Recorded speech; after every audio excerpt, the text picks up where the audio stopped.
Hey guys, tonight we're pulling an all-nighter on the graveyard shift. The humidity here in Osceola Creek County doesn't just hang in the air. It wraps itself around the patrol car like a wet shroud, smelling faintly of stagnant water and blooming algae. The clock reads 1:17. I'm parked deep on a gravel access road that dead ends into the cypress swamp, the usual spot where the signal starts to fray. The rain isn't falling, but the water tapped onto the windshield hours ago refuses to evaporate, making the distant, flickering amber glow of the one functioning street lamp look fractured and nervous. The radio is a continuous, low, electrical hiss, the sound of silence trying to talk. You probably won't make it to dawn after this one. We operate under two systems here, the standard Florida state statutes and the Osceola County Sheriff's Department procedural addendums. The latter, the addendums, are where sanity goes to die. They are a collection of rules that defy logic, physics, and sometimes the very mandate of law enforcement. Rookies try to argue them, but the older deputies, the ones who've seen the sun rise over the marsh enough times, they just follow them, their eyes holding a certain fixed distance, like they're perpetually watching something approach from the horizon. Before we dive into the deep end, I need to get this out of the way because it matters later. So, before you get comfortable, take a moment to like the video and subscribe, but only if you truly enjoy what I do here. If you are here for the dread, let me know where you are right now and what time it is. Maybe we're sharing the same quiet terror. Now, dim the lights, maybe crack open a window for that midnight fog, and let's hit the streets together. I start by performing the mandatory 1:30 visual sweep of the vehicle, Rule 8C. It dictates that I must check all four tires, the interior of the trunk, and beneath the front axle for unauthorized attachments. I've done this job for 8 years, and I have never once found an unauthorized attachment. But failure to log this check in the proper section of the midnight report means the report is automatically voided and you spend the rest of your shift parked, waiting for the shift commander to physically sign you back on duty, which can take hours. Tonight, the only thing under the axle is damp sand and the pervasive smell of decaying vegetation. I settle back into the leather seat, which is perpetually cold no matter the outside temperature. I lean forward, flipping the dome light off. Rule 17. Always leave the interior light off when parked near standing water after 1 o'clock hours. The official reason listed in the manual is to prevent attracting nocturnal insects that might distract the operator. The unofficial, true reason, the one spoken only in whispers when the radio is static heavy, is that the light attracts something else, something that doesn't just buzz, it watches. My first call of the shift is a 10 to 66, suspicious person. It's coming from Old Route 8. Dispatch sounds tinny, strained, as if the mic is wet. Unit 20, 10 to 66, Old Route 8, near the abandoned pumping station. Reporting party states an individual is walking southbound, naked, carrying a dead possum, and reciting what sounds like the Dewey Decimal System. This is routine, actually. The backwoods attracts a certain element. I key the mic, 20 received, en route to 10 to 66. ETA 10 minutes. As I pull out, I check my internal clock. It's 1:37. This is the crucial window for Rule 33. Never initiate high-speed pursuit or chase a suspect on foot into the dense cypress lines between 1 o'clock and 3 o'clock hours. If a suspect ducks into the woods, you stop and you call the perimeter unit, which means I call Deputy Reyes, who lives 30 minutes away and is currently asleep. In other words, the suspect is gone. The logic gap here is enormous. If you see a murderer flee into the dark swamp, you are officially commanded to let them go for 2 hours. We're sworn to protect and serve, yet the departmental rules often mandate that we observe and withdraw. As I drive, the fog thickens into solid walls around the headlights. I pass the old Miller place, a burnt-out husk of a house where a whole family vanished in the 50s, leaving only warm coffee on the stove. I slow the car. I see movement near the porch steps. It's just the wind disturbing a sun-bleached sheet of vinyl siding. But the way it peeled back, exposing the empty blackness within the structure, gave me a jolt. I think some crimes were never meant to be solved. They are meant to be contained, and we, the deputies of Osceola Creek, are just the keepers of the fence. I reached the coordinates for the 10 to 66. The pumping station is a rusty metal cage surrounded by overgrown palmetto. No car, no person, no possum. I step out, the thick air immediately settling onto my uniform. The sound of crickets is deafening, punctuated by the high whine of mosquitoes. I sweep my flashlight. The gravel is undisturbed. I walk around the perimeter of the station, looking for footprints. Nothing. The report was specific: naked man, possum, Dewey Decimal. I look up at the transmission tower near the station. There are no lights on in any direction. The darkness here is absolute, not the diluted urban kind. It feels heavy, ancient. I key the mic. 20. I'm 10 to 22 on Old Route 8. Negative contact. Clear and returning to routine patrol. Before dispatch can acknowledge, a sound interrupts the static. A brief, wet cough, right in my ear. It sounds like the man who reported the crime. Then, dispatch's calm, processed voice cuts through. 10 to 4:20. Confirming 10 to 22. Proceed to Rule 40 enforcement zone. I turn and look back at the swamp line. The fog has parted just enough to show the dark, impenetrable wall of cypress trees. It feels like they were watching me, waiting to see if I would violate Rule 33. I shiver despite the heat. The night has just begun. The Rule 40 enforcement zone is the stretch of highway that runs adjacent to the original, pre-war section of the county, mostly deserted plantation houses that sank into tax debt generations ago, now crumbling in the persistent, wet heat. These aren't historical landmarks. They're rotting structures filled with mold and termite colonies, held up only by stubborn roots and sheer humidity. Rule 40 is perhaps the most bizarre administrative task we face: the mandatory nightly issuance of a minor violation notice, Form 40A, to 3 designated abandoned properties for unauthorized structure decay and persistent environmental nuisance, noise, between 2 o'clock and 3 o'clock hours. It's ridiculous. We are citing empty, state-owned land for being too old and too loud. I pull up to the first designated address, 1201 County Road 14. The structure is a 2-story ruin, listing heavily to the north, its paint long since peeled away to bare, silver-gray wood. The windows are either boarded up or shattered, gaping like vacant eyes. This procedure is our procedural anchor, something utterly grounded in paper-pushing, yet entirely insane. I grab the thick, triplicate Form 40A clipboard from the passenger seat. The noise violation is the truly unsettling part. How does a derelict, uninhabited building generate noise? The manual specifies noise defined as non-standard acoustic emissions consistent with structural settling, biological decay, and/or non-localized echo. I step out of the car, shutting the doors softly.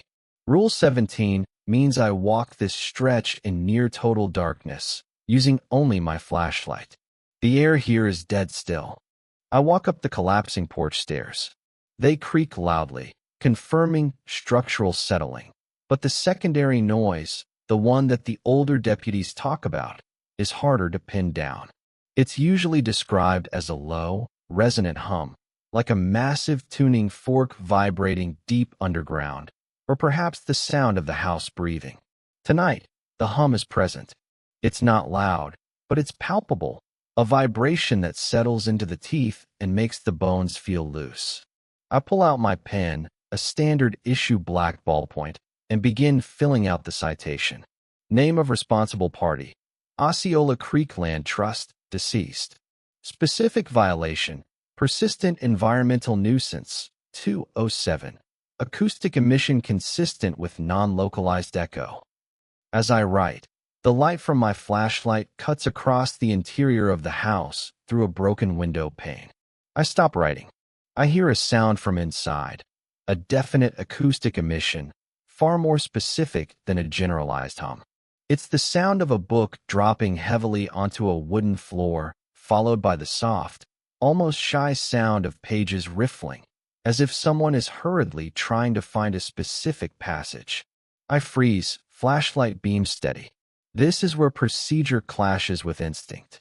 Standard police procedure says, investigate, secure the structure, potential 10 to 55, burglary.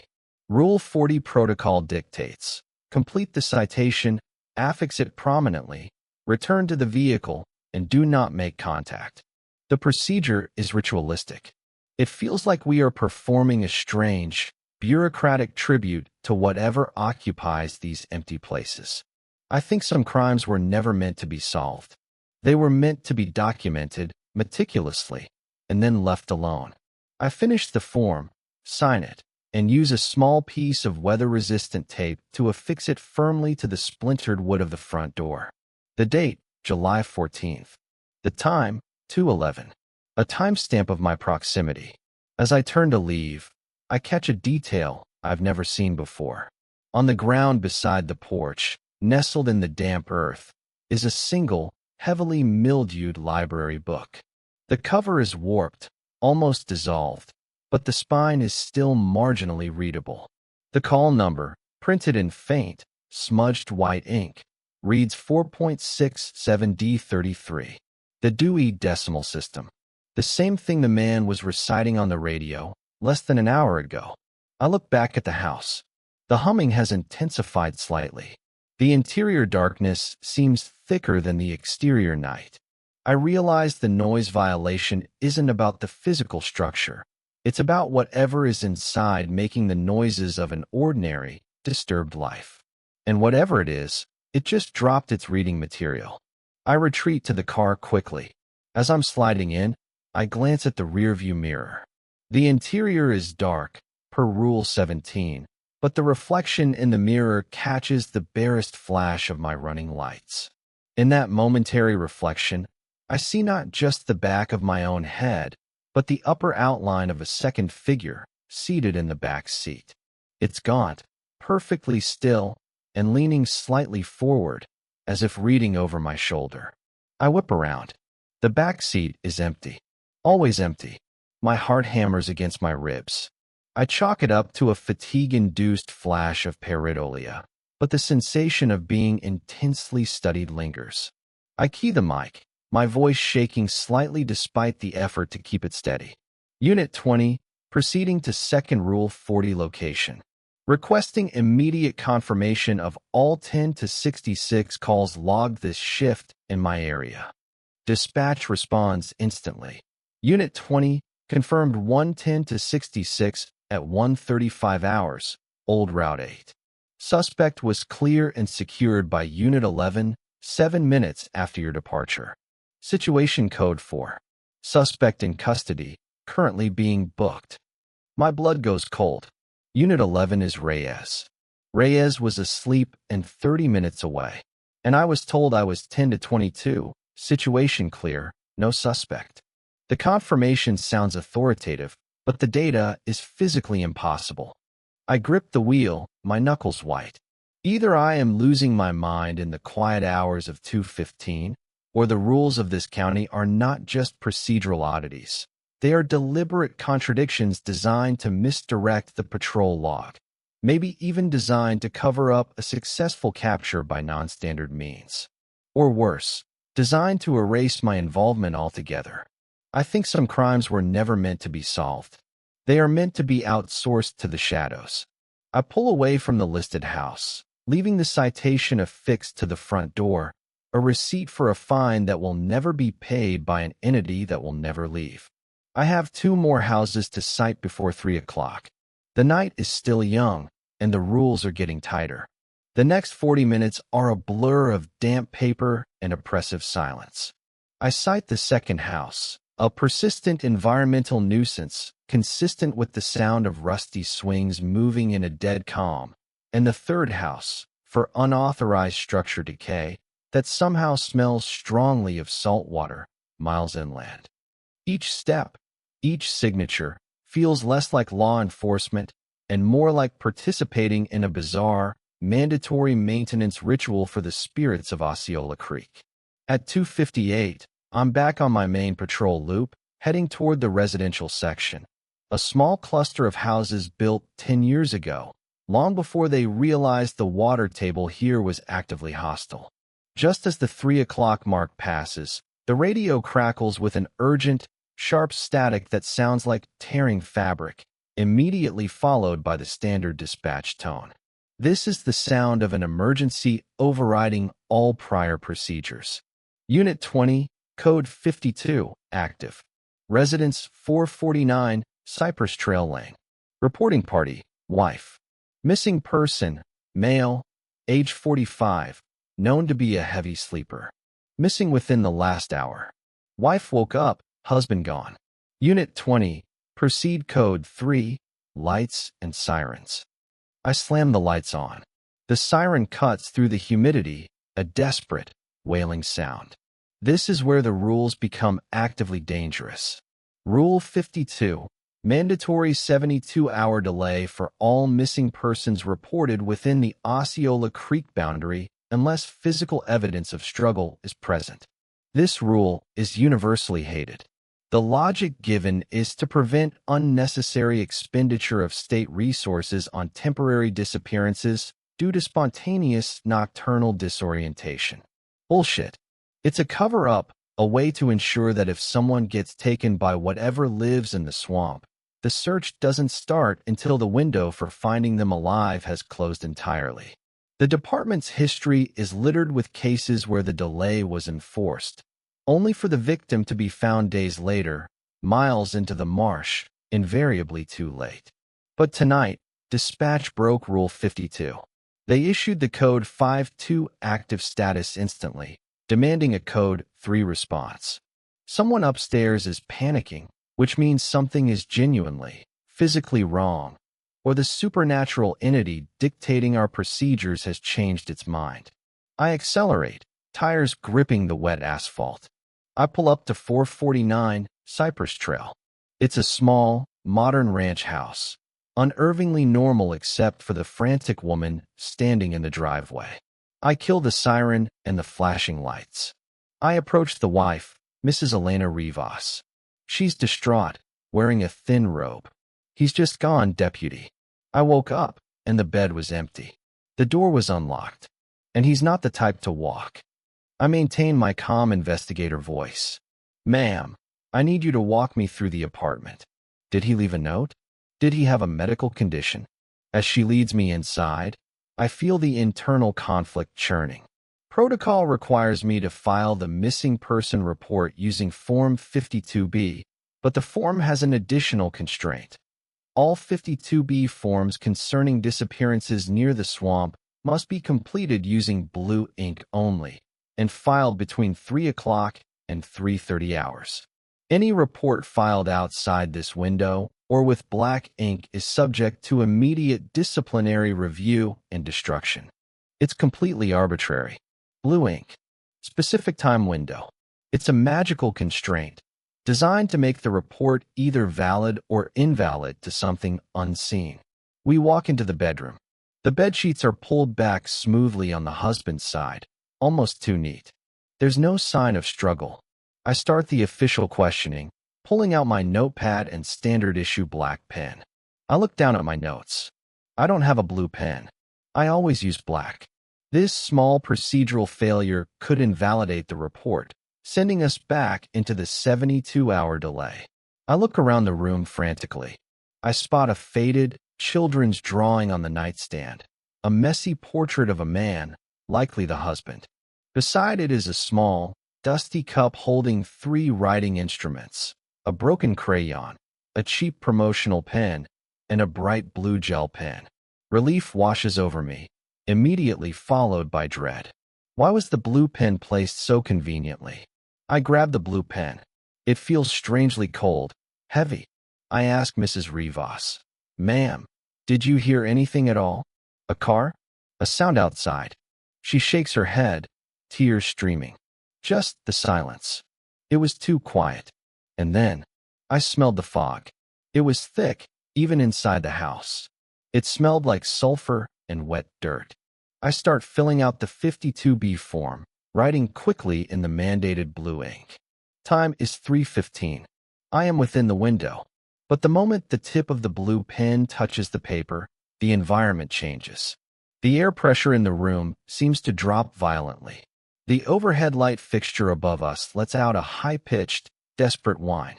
The scent of sulfur intensifies.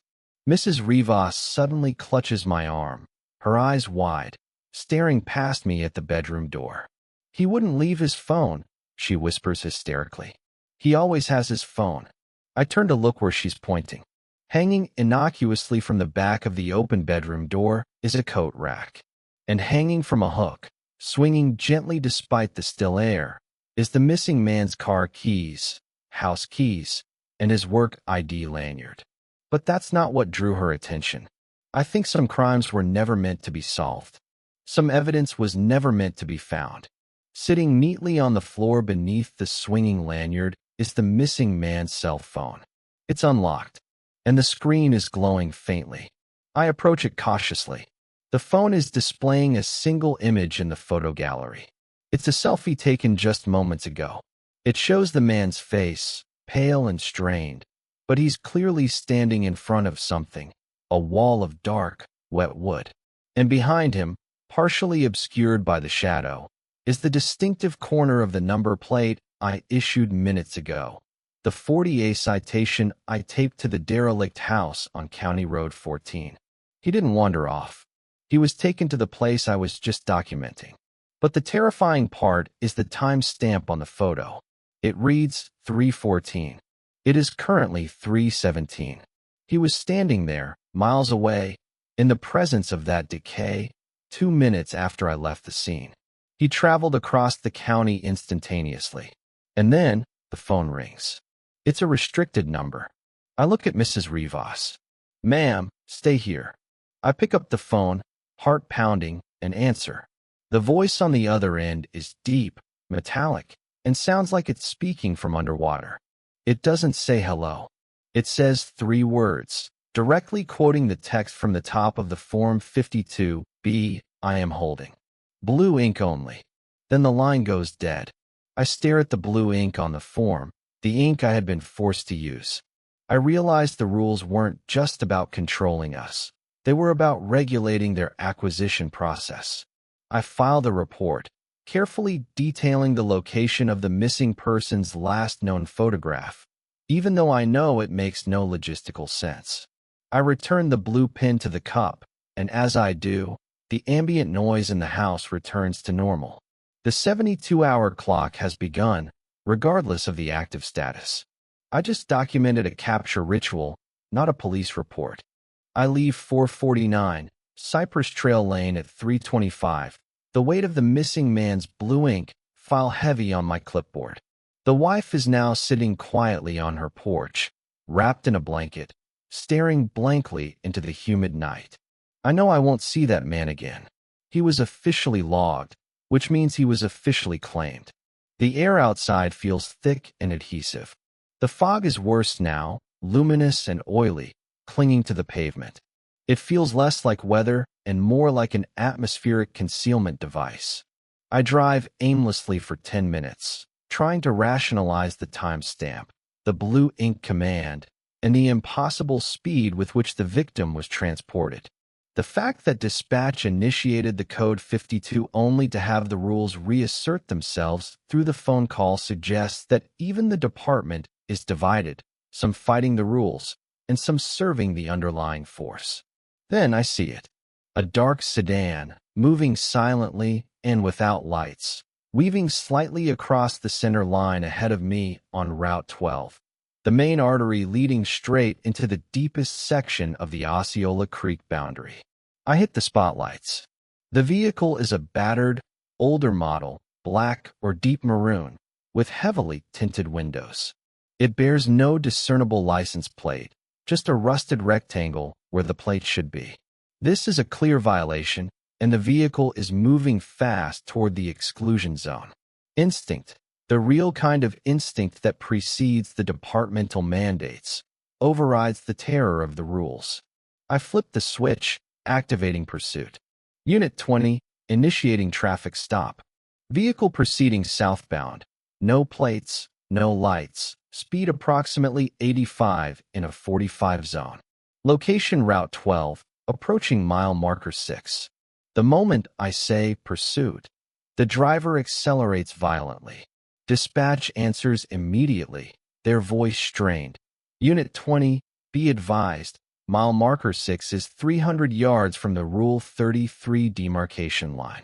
Confirming pursuit termination at the Cypress line. 10-4, dispatch. But I'm still pursuing. They're running hot. I mash the gas pedal. My speedometer climbs past 100. This section of Route 12 is straight, flanked on both sides by drainage ditches that bleed into the swamp. The sedan gains distance, but I keep the lights fixed on its rear. I cross mile marker 6. I am now within the Rule 33 window. The cypress trees, previously distant silhouettes, loom large and dense, their black water roots twisting out of the earth like skeletal hands. The sedan flies past the official, unmarked boundary line. I am 20 yards behind it. I think some crimes were never meant to be solved, but some perpetrators were never meant to be allowed to escape. I cross the line. The moment the front tires of my squad car touch the pavement past the Rule 33 line, everything changes. It is not subtle. The air pressure drops again, but this time it feels like I've driven into a vacuum. The roaring engine sound instantly muffles. The world is plunged into auditory silence, except for one sound, a high-pitched, resonant whine that seems to originate from the car's electrical system. The fog outside solidifies. The white light of my spotlights refracts violently, transforming the world into a tunnel of sickly green and yellow. I can no longer see the dark sedan, though I know it is just ahead. I try to speak into the mic. Dispatch. I've crossed 33, pursuit active. I need backup. My voice, when it comes out, is thin and dry, barely audible even to myself. And the radio does not answer with static or voice. It answers with music.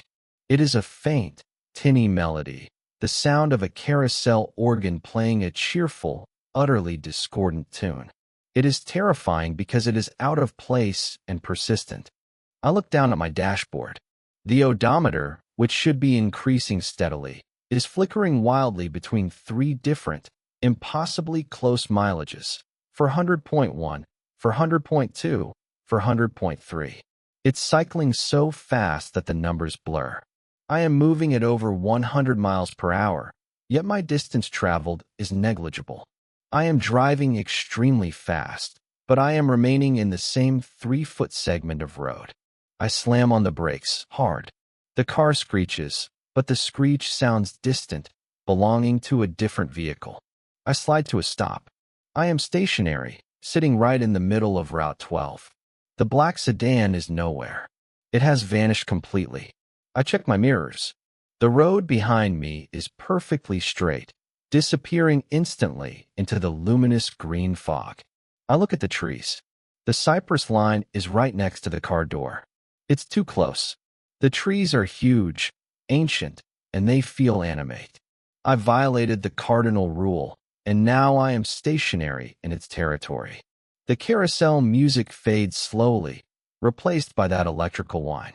I reach for the radio mic again. This time, dispatch answers. But it is not dispatch. Unit 20. The voice says, sounding closer than the speaker, almost sitting on my shoulder. You are currently in breach of Containment Protocol 33. You must now follow Secondary Remediation Procedure 10-66, as previously noted. The voice is the same metallic, deep voice from the cell phone call. The voice that enforced the blue ink rule. Remediation Procedure 10-66? That was the code for a suspicious person. The naked man reciting the Dewey Decimal System. My headlights, still fixed on the empty road ahead, suddenly illuminate a figure walking directly toward the car, emerging silently from the thickest section of the cypress swamp. It is the man. He is naked, soaking wet, and he is carrying a small, dark bundle, the possum. His eyes are wide, unblinking, fixed on my position. As he approaches, the details become horrifyingly clear. He isn't reciting Dewey Decimal anymore. He is reciting my name. Not just Deputy K, but my full name, date of birth, and social security number. He is reading my personal data, slowly and precisely, in a dull monotone. This is the consequence of breaking Rule 33. The entity doesn't punish you with violence. It punishes you with personalized data retrieval. I lock the doors immediately. I throw the car into reverse, peeling out of the cypress line. I drive backward for a quarter mile until I cross the safe side of mile marker 6. As I cross the demarcation, the sound returns with a violent rush. The roar of the engine, the squeak of the suspension, the immediate, painful pop of my eardrums adjusting to normal pressure. The green fog snaps back to humid white. I look in the rearview mirror. The man is still standing exactly where I left him, ankle deep in the shadow of the cypress trees. But now he is holding something else.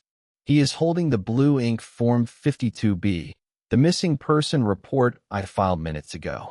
He folds it carefully, twice, and then vanishes into the trees. I think some crimes were never meant to be solved. They were meant to be serviced by the people they claim. I need to know why these rules exist and who wrote them. I pull a sharp U-turn, driving straight for the precinct station. It's time to check the archives. I peel into the precinct parking lot at 3:55. It's an old, blocky, single-story building that smells permanently of stale coffee and industrial cleaner. Only the watch commander, Sergeant Hollis, is usually here at this hour, tucked away in his office, listening to the static. I don't bother logging my car in. I bypass Hollis's office and head directly for the basement archives, a place rarely visited. The archives hold the decades of procedural manuals and case files that predate the modern digital system. The stairway is concrete, wet with condensation, and smells heavily of mildew. It feels like descending into the county's subconscious. I find the light switch, but the fluorescent tubes just flicker in protest, casting long, strobing shadows that mimic movement. The archives are cold, insulated by the earth. I find the section dedicated to procedural addendums and locate the oldest binders. The paper inside is brittle, yellowed, and smells of salt. The modern manuals date back about 30 years. The older ones, bound in cracking leather, stretch back to the 1930s, when the department was simply the Osceola Creek Rangers. I find the oldest manual, dated 1938. It is titled, Regulations for the Maintenance of Order Within the Osceola Creek Jurisdiction. I flip past the obvious sections on firearm maintenance and arrest procedures, searching for the strange, illogical rules. And there they are, in archaic type, but unmistakable. Rule 17, originally the dark lamp edict. Do not show light near standing water. Rule 33, originally the midnight withdrawal statute. No pursuit after 1 o'clock into the trees. Rule 40, originally the tribute of paperwork. The monthly requirement for citing the houses. But I stop at Rule 1. In all modern manuals, Rule 1 is mundane. All deputies shall maintain professionalism. Here, in the 1938 text, Rule 1 is different.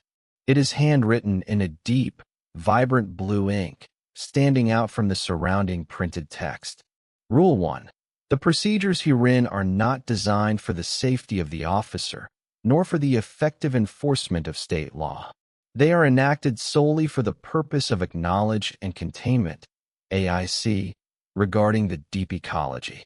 Failure to adhere results in AC breach, leading to mandatory relocation. Mandatory relocation.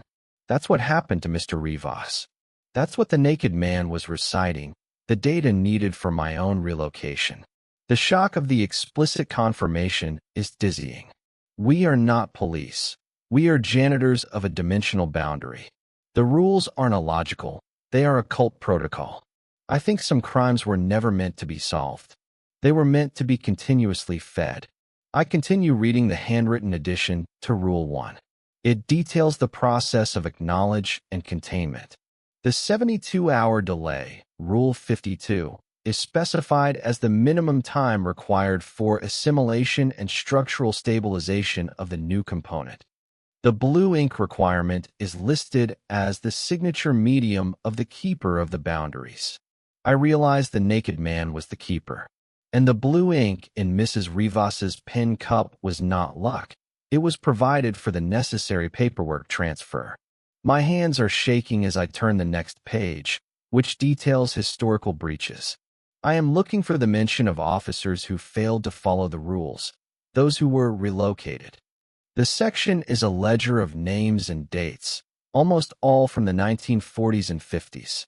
I scan the names, looking for anything familiar, anything that might link to my experience tonight. And then I see it, listed under a 1947 entry detailing the breach of Rule 33 during a nighttime vehicle pursuit. Officer K. J. 10 to 99, mandatory relocation at 341. Failed to observe midnight withdrawal statute. Last recorded activity, pursuit of non-standard vehicle, Route 12, vicinity of Marker 6. Replacement component acquired. Officer K. J. My grandfather's initials and last name. A deputy sheriff who vanished without a trace in 1947. A case the family always called an unsolved boating accident. But here, in blue ink, it's logged as a mandatory relocation. I look down at my own badge number. My initials are K.E. I wear the same uniform. I patrol the same roads. I am breaking the same rules. I am part of a lineage of policing that is fundamentally compromised. I feel a profound, horrifying connection to the very rules I was fighting. Was I unknowingly assigned to the same geographical spot, the same shift, to finish a debt or fulfill a containment ritual started by my grandfather? I hear a faint metallic scraping noise from the main staircase. Someone is down here. I snap the book shut, my focus razor sharp. If Hollis came down here, he wouldn't scrape. He'd just walk. The scraping stops. It is replaced by a slow, measured thump, drag sound, as if someone is dragging something heavy across the concrete floor toward my aisle. I flatten myself against the metal shelving. The air is intensely cold now, carrying the faint, sweet smell of decomposition and ozone. The steps stop at the end of my aisle. I can see the shadow cast by the flickering fluorescence, a tall, gaunt figure, disproportionately long arms. A dry, rustling voice whispers from the shadow, not addressing me, but reciting from the ledger I just closed. Rule 40 citation. Structure decay. Must be acknowledged. Your signature is required, Officer K. The keeper of the boundaries is here, in the precinct archives, and he knows I am reading the ledger. I look at the clipboard in my hand. It still holds the Form 52B, the missing man's report, written in blue ink. The blue ink I grabbed from the nightstand. I slowly raise the clipboard and hold it in the flickering light. The voice sighs, a sound like dry leaves being crushed. The blue ink is acceptable, but the ledger must be closed. I realize what it wants. It wants me to acknowledge that my grandfather was not missing. He was relocated. It wants me to continue the process. I key my radio mic, keeping it held tight to my chest. I whisper, knowing Hollis is upstairs. Unit 20, Archives. Code 10 to 66, Suspicious Person. I am requesting emergency 10 to 99, Officer in Distress, backup. Priority 1. The voice of the keeper snaps, loud and sudden. Breach. Breach of Procedure 1. The data cannot be shared. I bolt, sprinting toward the stairs, leaving the ancient ledger open to my family name. I burst out of the basement doors and into the precinct's main hallway. The light fixtures hum loudly, but the air is clear. Sergeant Hollis is not in his office. His chair is empty, swiveling slightly. I grab the shotgun from the rack, chambering around. The sound is loud and authoritative, a brief injection of realism into the supernatural chaos. I race back toward my patrol car, the radio pressed against my ear. It is screaming static, white noise so loud it's distorting the speaker cone. Then, the static cuts. A new voice, high and thin, penetrates the emergency frequency. It sounds like a child speaking through a rusty pipe. Unit 20, disregard previous 10 to 99. This is dispatch. You are now designated 10 to 90, routine investigation. Your current activity is unauthorized by Procedure 1. You are commanded to return to Route 12, mile marker 6, and log a 10 to 18 traffic offense on the black sedan. The command is absurd. Log a traffic offense against a supernatural entity that vanishes? This is the entity directly controlling the dispatch channel, trying to reimpose order using the language of law enforcement. I drive out of the parking lot, but instead of following the radio's command, I head for the edge of town, toward the highway that leads out of the county. I have broken all the rules, and my only option now is escape. I think some crimes were never meant to be solved. They were meant to be continuously enforced, forever. The radio crackles again. The child's voice is gone, replaced by the calm, measured tone of the standard dispatch operator, the one who sounded strained earlier tonight. Unit 20, you are deviating from authorized patrol route. You must adhere to the jurisdiction map. You cannot exit Osceola Creek County. This is a final command. I press the gas pedal, heading for the county line sign, visible maybe 2 miles ahead. Dispatch, I'm 10 to 23, arriving at the county line. I am requesting immediate transfer of jurisdiction. Negative, Unit 20. The dispatcher says, sounding genuinely terrified this time. You do not understand Rule 1. Osceola Creek is not a jurisdiction. It is a perimeter. If you cross the line, the perimeter fails. A high-pitched tone begins to emanate from the radio speaker. Not static, but a pure, unadulterated tone that pierces my concentration. The sound is designed to stop me. As I look ahead, the road is perfectly straight. But the county line sign, which should be 2 miles away, is suddenly only 50 feet away. And it's not the standard green highway sign.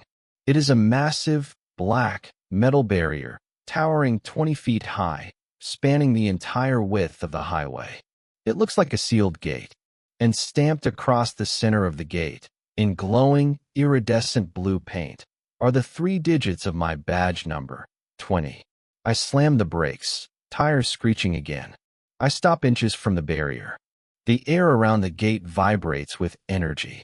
My radio comes alive one last time. It's no longer the dispatcher, or the child's voice, or the metallic whisper. It is a composite, multi-layered voice, sounding like 100 people speaking in unison, all reciting the same text, the terrifying final command. Unit 20, Officer K. Your procedure has been compromised. Due to multiple AC breaches, mandatory relocation is now prioritized. You are hereby ordered to initiate Rule 17 compliance immediately. Rule 17. Leave the interior light off when parked near standing water. I look around. I am not near standing water. I am on dry highway asphalt. But then I look down. The massive, black gate is weeping. A dark, viscous liquid, smelling strongly of sulfur and brine, is pooling rapidly beneath the barrier, spreading across the asphalt, creating a large, rapidly growing lake around my car.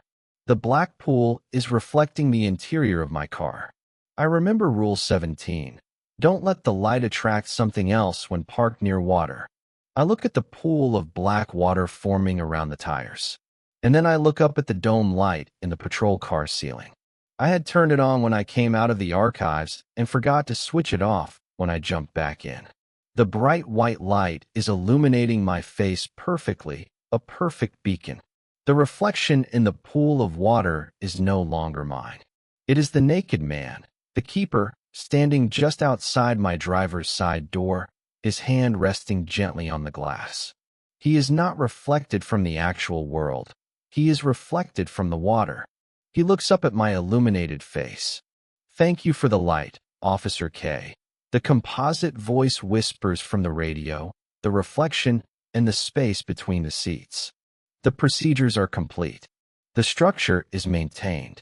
His gaze locks onto my eyes. He isn't holding a possum or a ledger now. He is holding the blue ink pen. I think some crimes were never meant to be solved. They were meant to be paid for in time, service, and finally, blood. I reach for the dome light switch. I hit it. Darkness washes over the car interior. The reflection vanishes. The radio falls silent, the high-pitched tone gone. But the black water beneath the tires remains. And in the sudden, absolute darkness, I hear a new sound, coming from the driver's side window. The sound of sharp, dry fingers tapping gently, expecting admittance. The tapping is rhythmically echoing the three-digit number on the gate. 220, 220, 220, my badge number. I am trapped between the rules I enforced and the entity that wrote them. There is no escape from Osceola Creek. The sun is not yet rising. The rhythmic tapping continues, soft but persistent, against the reinforced glass of the driver's side window. 2 taps for the 0, 1 for the 2. 220, 220. I sit perfectly still in the dark car, the shotgun resting uselessly on the passenger seat. The interior is now permeated by the smell of ozone and wet decay, heavy and cold despite the humid Florida night. I keep my eyes fixed forward, beyond the massive, black barrier that blocks my escape, waiting for the first sign of dawn that I know will never come. The air is quiet now, the radio completely silent, having delivered its final, chilling directive. The only sounds are the deep, subterranean gurgling of the black pool around my tires and the faint, high whine of the car's electronics, which seem to be agonizingly protesting the violation of the perimeter.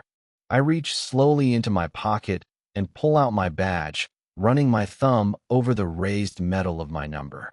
I understand now.